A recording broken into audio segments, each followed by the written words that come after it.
Hungry Dad.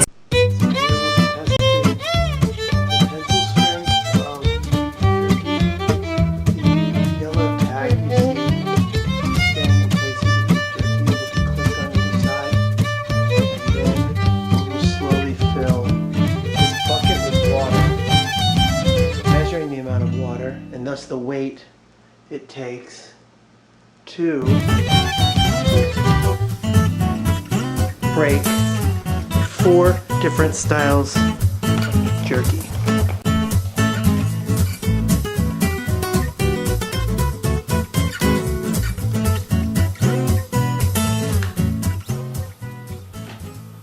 This is test number 1, Jack Link Original Beef.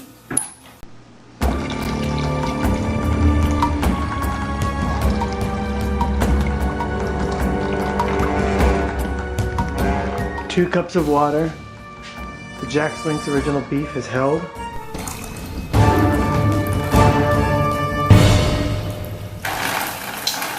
Over 2 cups of water. I'm gonna have to get a bigger bucket. Jack Link's beef, attempt number 2, with a larger bucket. 4 cups of water being held by the Jack Link's beef. Adding another 2 cups of water. Holding strong. Holding strong with 6 cups of water. Okay. 2 more cups of water. I don't know if it's gonna hold any more than this. Oh. Okay.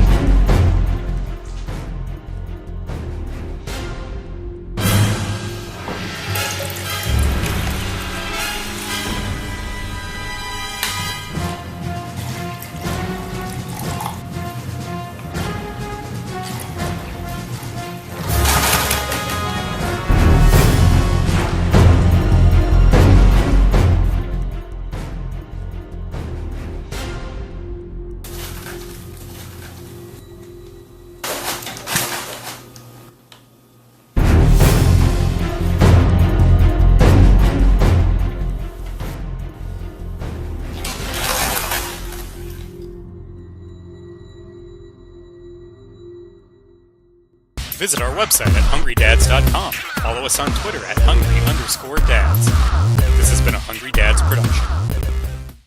Hungry Dads. Welcome to Hungry Dads, your guided tour through the delicate and often overwhelming balancing act between food indulgences and social acceptance.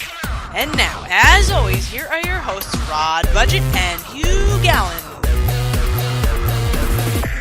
Hello and welcome to episode 35 of Hungry Dads. I'm Rod Budget. I'm Hugh Gallen. And tonight we're paying homage to dads across the country. Father's Day is coming up, and I was sitting around the other day trying to think of the most manly food out there. And there's a lot to choose from, but as I started brainstorming and before I got too far into my research, it came to me in a flash, in an instant. The obvious choice is beef jerky. What's more manly than slaughtering an animal, hanging it out, dehydrating it, and then just gnawing on it? Even beef jerky itself is kind of a tough, manly food. And another thing that I'll bring up is women are certainly welcome to beef jerky. There's nothing excluding females from eating beef jerky, but I cannot recall ever seeing a female of any age consuming beef jerky. So with all those things combined, it was an obvious choice that we need to focus on beef jerky for Father's Day. Another manly thing is garages. Getting greasy.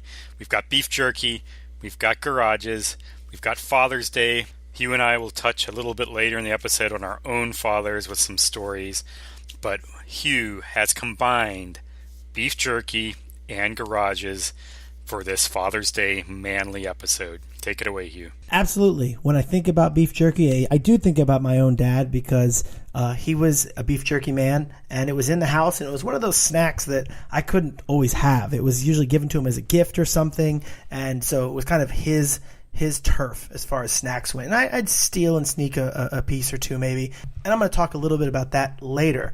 But right now, I am a grown man. I'm a dad myself, and I have the ability to buy my own beef jerky. And I did that.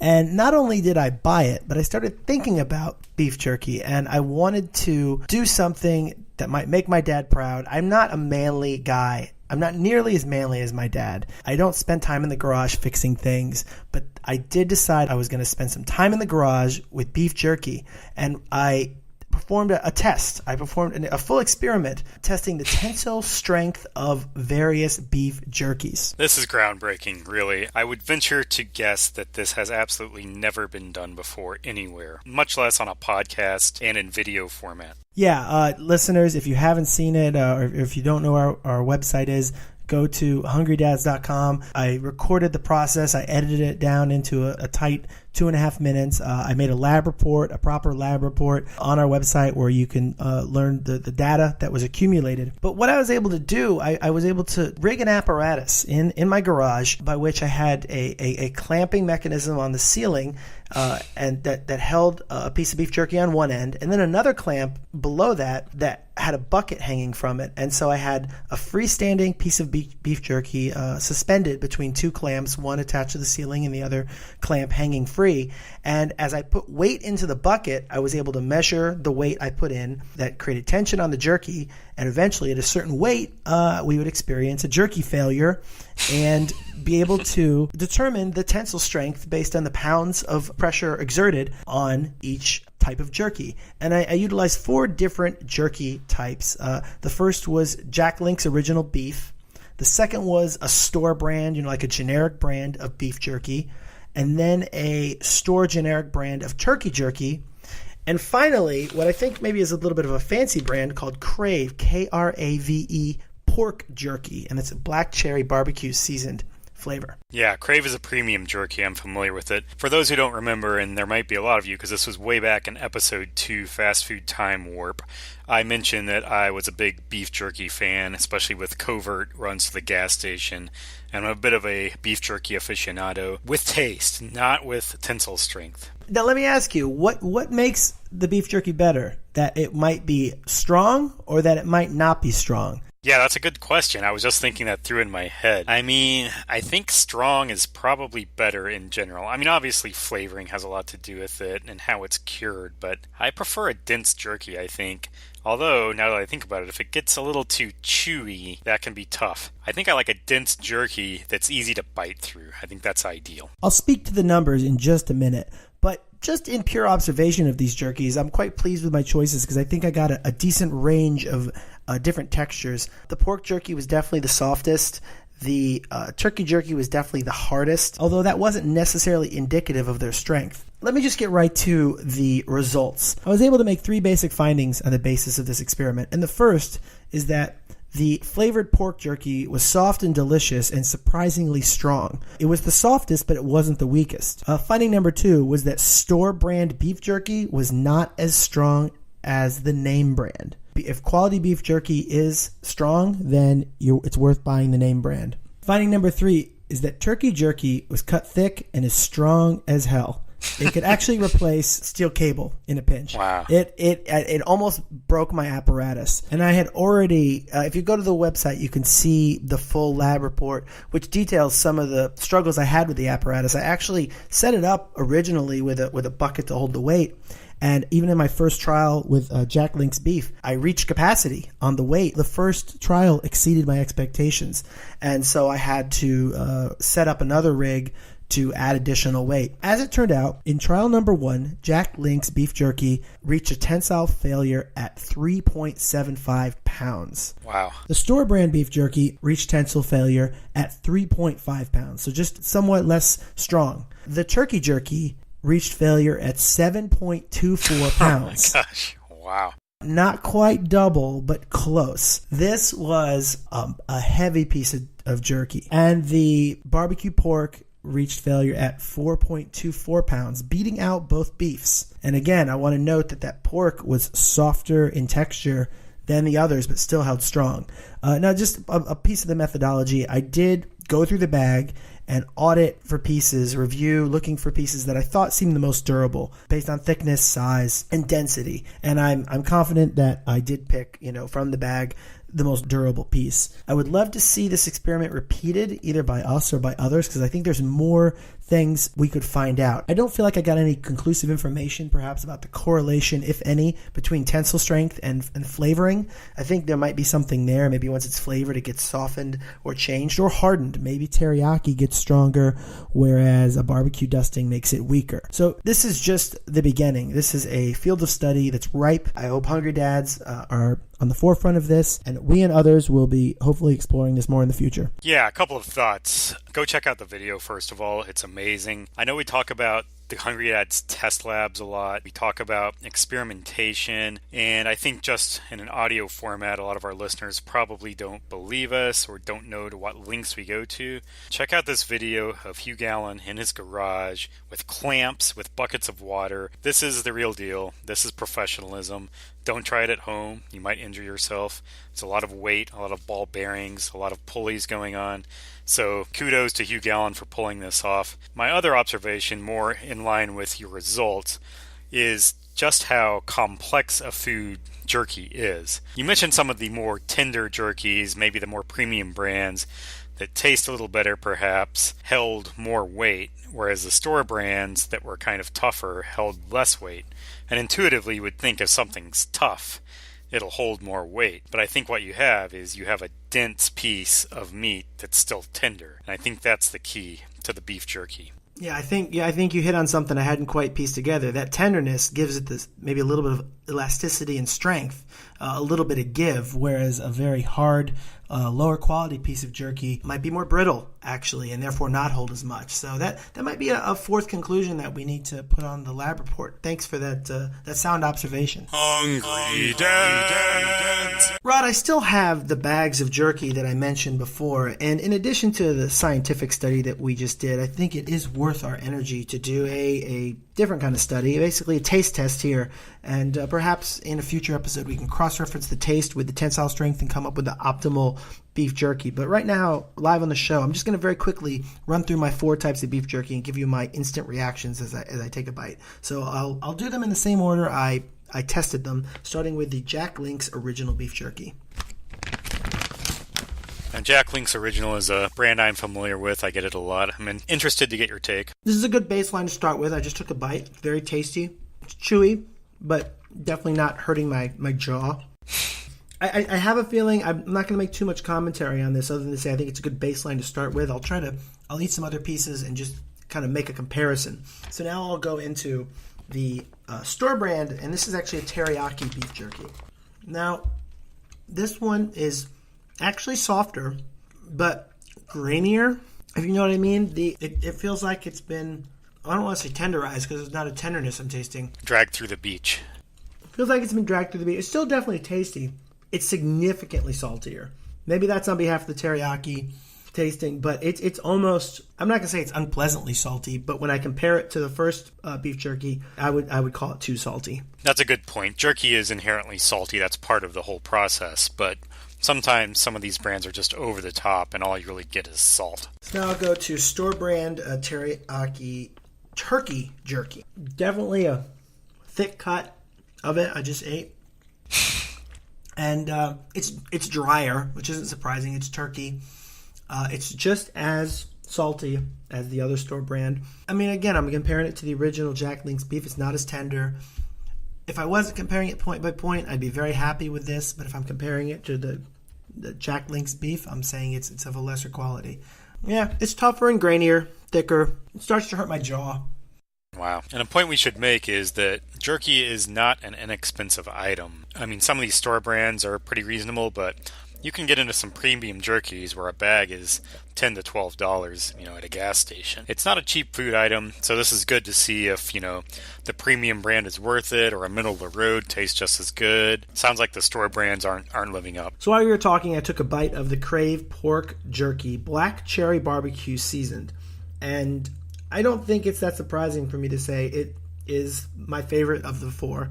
It is the softest. It has the most seasoning without being too salty. It's hard to know if it's the brand or the fact that it's pork, maybe a little bit of both. I've had other pork jerkies, and this one is noticeably not fatty, which I don't know if that's a compliment or not.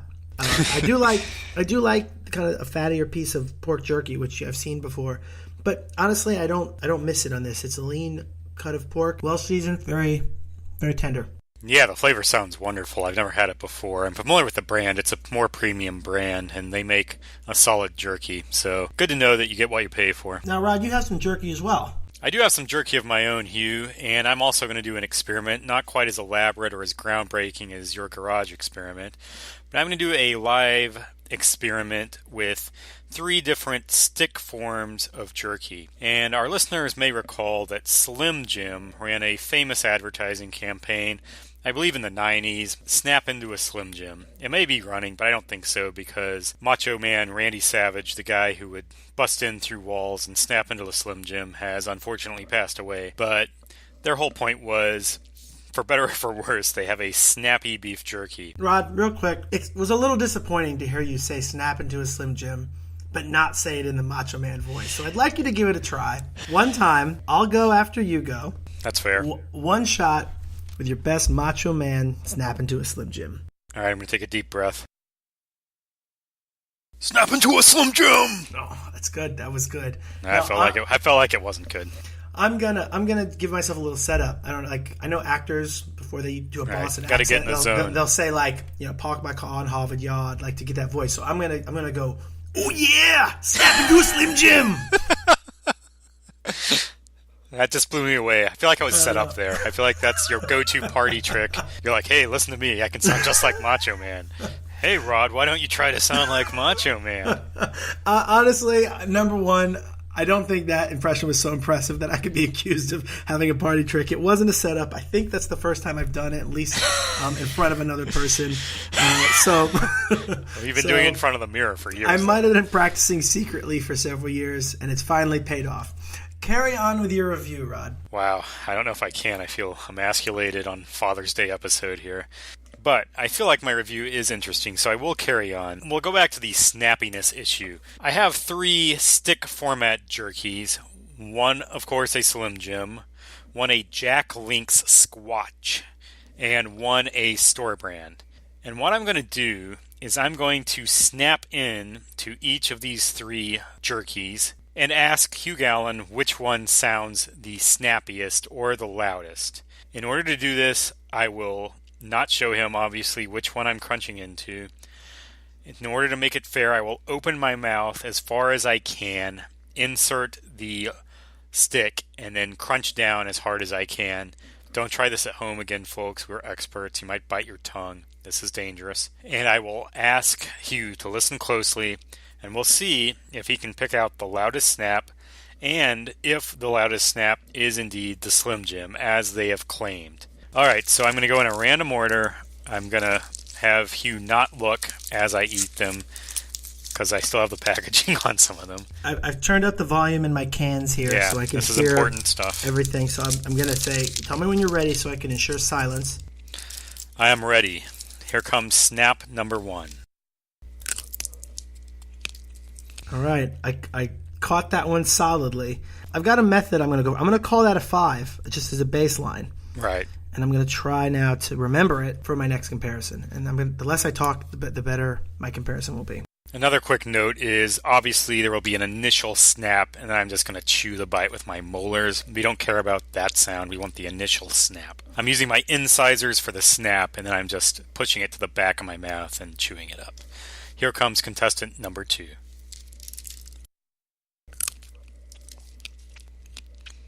Okay. I'm gonna give my final conclusions in the end. Here comes our 3rd and final contestant.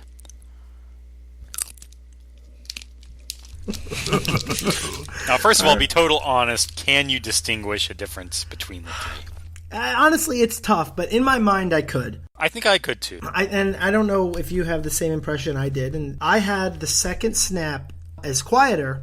It was sharper, but I think it was quieter, not as sustained. It was a quick, sharp snap. All right. Quick, sharp snap. That's what I observed. The last one, comparing it to the other 2, was slightly louder and more robust than the others. I had it as the biggest snap. Were your conclusions or data comparable to that? That's what I thought. I thought the final one was a little louder. It's interesting you said the second is the snappiest, but quietest. That is the Slim Jim, number 2. So I think that holds up. It's a snap. They never said it was loud. Yeah, they didn't say snap into a loud Slim Jim or loudly snap into a Slim Jim. It had the sharpest, most crisp snap. And I think you volunteered that information as being snappy without knowing what it was. So absolutely. I think that speaks to something. Yeah, all right. So the loudest was the final one. That was the Jack Links, which I think I noticed is a little thicker than the others. So that might provide some noise. The first was the store brand jerky, which I think was pretty average, like you said, a 5. So I think we can conclude that Slim Jim was being truthful with their snappiness. If not the loudest, I think it was snappy. Hungry Dads! Father's Day is upon us, and we talk a lot on this show about being dads, but we don't actually mention our own dads very much at all. So with Father's Day, I wanted to speak about my own dad, and of course the topic of the show being food and snacks. I want to talk about my dad, food, and snacks. And my dad is older than us, of a different generation. We eat tofu in our house. We drink soy milk. He really isn't of that mindset whatsoever. He's a no tofu, no soy, meat lovers pizza type guy. He doesn't like beans in his chili because it just takes up space where the meat could be.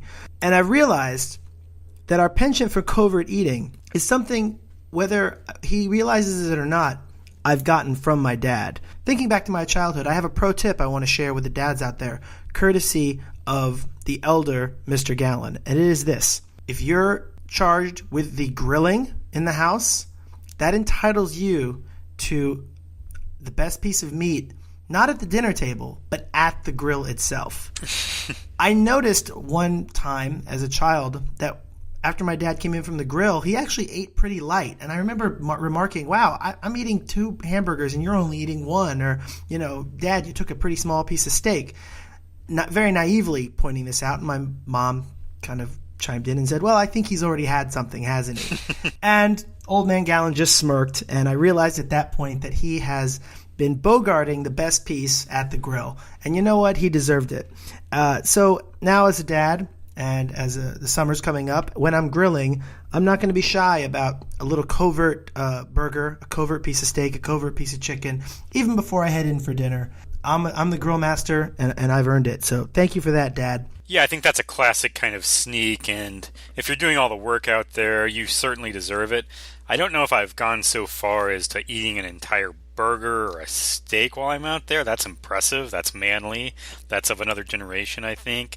Maybe if I'm doing hot dogs, I'll kind of sneak an extra hot dog. But usually with me, it's if I'm grilling something and there's like a small piece that falls off, or I cut off a little piece to quote-unquote test it. It's more of a bite to like a half of something. But when you start getting into extra burgers and steaks, that's a manly act. The second pro tip that I want to share, courtesy of my father, is with regard to snacks. I mentioned before that beef jerky in our house was kind of a special thing. It was always my dad's. It's not like we had beef jerky just for anyone to eat. It was always like for my dad, bought especially for my dad, and the kids aren't supposed to eat the beef jerky. Likewise with his other snacks, peanuts, nuts, things like that. And my dad had a trick that I didn't know about until he sprung it on me one day.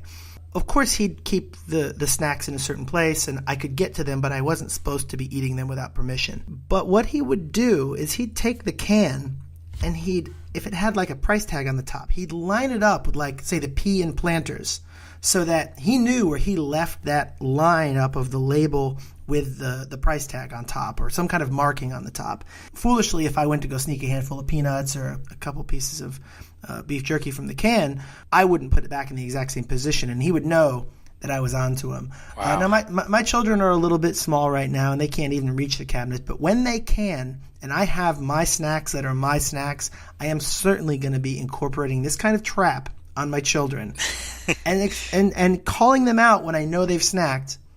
And I don't believe that they'll understand how I know, but the reason I know is because I'm dad. And the reason I know is because of my dad. So just another pro tip for you hungry dads out there: keep your kids out of the snacks.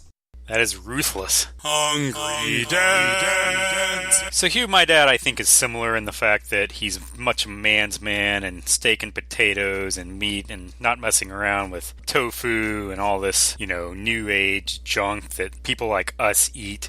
We're obviously less manly than our fathers, I can admit that. Absolutely. We're these office types eating our frilly salads and tofu. And podcasting. Exactly. My dad literally killed things that we would eat in his spare time. I call my pal on Skype and talk about Doritos once a week. You hang up beef jerky in your garage and pour water into buckets. Anyway, Hotbobby Budget, as he goes by, is, as I said, very much a steak and potatoes type guy. Although he's also known as a coleslaw connoisseur, a Swami of Slaw, which is interesting because as I thought about it initially, I was like, that is kind of a girly food or not a manly food. But the more I thought about it, it kind of is a manly food. It goes with barbecue. You find it a lot at barbecue restaurants. You find it at chicken places. It's a kind of manly side dish. It's full of mayonnaise. Yeah, I think it does seem, first thing you might think of is a church picnic, but if you think harder about it, it really does accompany many solid meals, and it goes well with meat.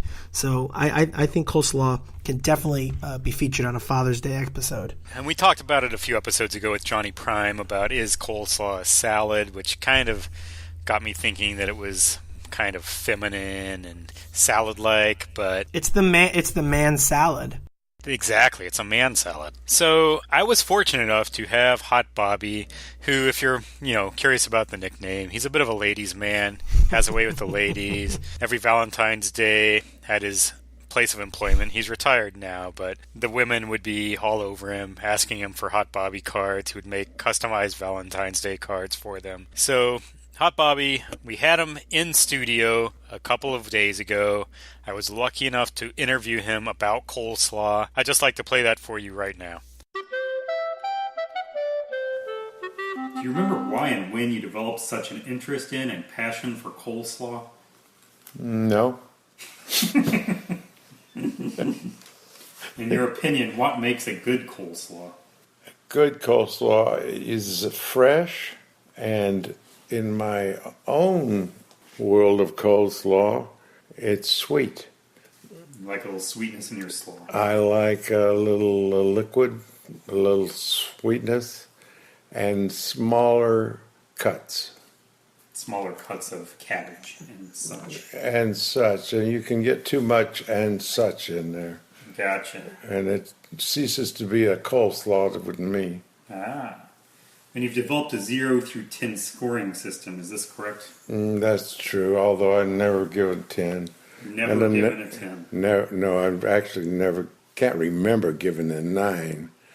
Have you given zeros before? No, but I can get as low as 2. 2 is the worst, all right. Do you remember the best and worst slaws you've ever had? I remember a couple of the worst, and they were always at barbecue places. Oh, interesting. One in Oklahoma and one in Texas. So they were larger cuts, I'm guessing, with not a lot of sweetness. And That's sauce. Exactly right. Yeah. It's interesting there's so much variation in coleslaw. There really is a lot, and it didn't start that way.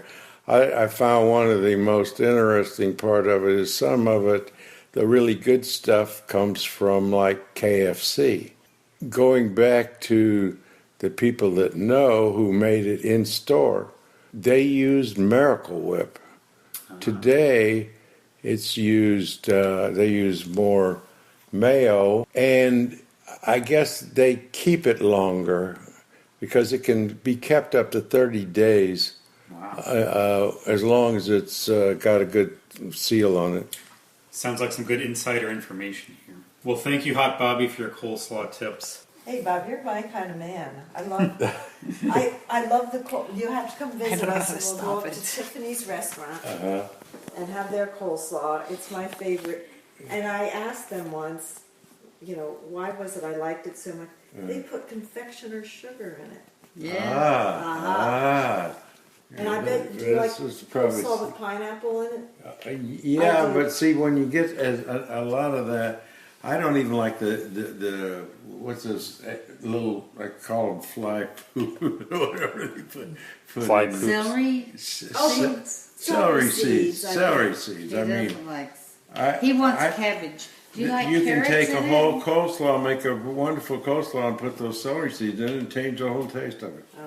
No, I like the more. No, it's still the best. How about carrots? Do you like carrots in it? It's become almost a traditional thing nowadays in the United States to They get have carrots? some, but a little's okay. And do you know why you can keep it so long? Because it has vinegar in it. Now, see, I don't like real vinegary. And it's, Slaws. I prefer vinegar. just If you mix vinegar with sugar, and that's basically coleslaw dressing. Yeah, I have the And 1, mayonnaise. 2, 3, and I forget 1 part vinegar, 2 Mayonnaise, parts vinegar, and sugar. sugar, 3 Yeah. parts. it's been around since 1790 something, and It's you invented remember by- it. it didn't start out with 35 ingredients. He probably It was remembers. invented by John Coleslaw, I think. Oh, okay.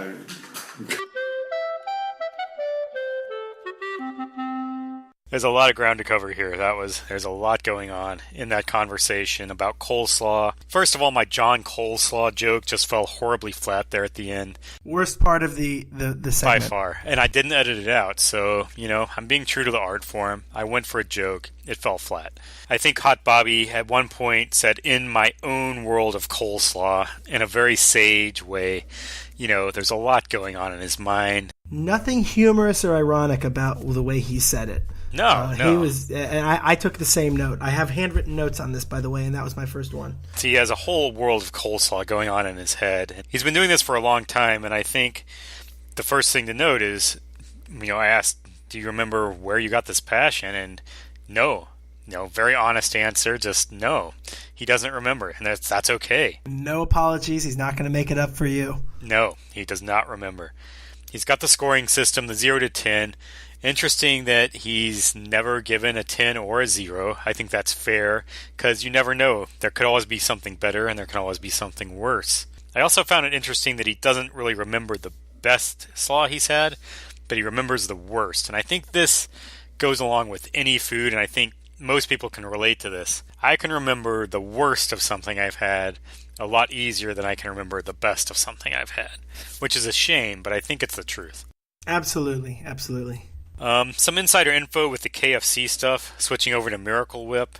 I think that's interesting. I think, Hotbobby sounds like it's a bit of a negative to him. And then, after a while, we kept rolling as the participants didn't know I was still recording, which is when things got really kind of frank and honest. And this is when you capture some good stuff.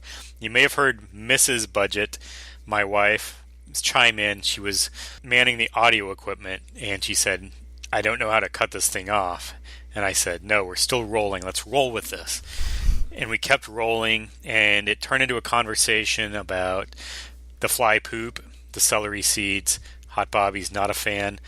Hotbobby's a minimalist. He wants his chopped up cabbage, his mayo, and sugar. That's what he wants. Keep it simple. He's a little disenfranchised that people keep overthinking this. The further we go, the more stuff gets added. The carrots, the what have you. I think he politely rebuffed the pineapple suggestion without trying to insult anyone, but I think his true feeling about pineapple was probably a little more extreme than he let on. I think so. I think that's a fair statement. And then, Mama Budget chimed in there with some insider info on vinegar. There was a vinegar conversation. And, I think this shows that people can sit around and have an honest-to-goodness conversation about something like coleslaw. I would like to hear the elder Mr. Budget come back on and elaborate. He didn't get too deep into it, but he mentioned that coleslaw was invented in 1790-something. I have a sense that he might know the history of coleslaw and perhaps of other foods, and I would invite him back onto the show should he wish to talk about coleslaw and its history anytime he wants. Hungry Dads! Visit our website at hungrydads.com. Follow us on Twitter at hungry_dads. This has been a Hungry Dads production. Art thou bored? Yeah. Step into a Slim Jim. Snap into a Slim Jim! Oh yeah! Snap into a Slim Jim!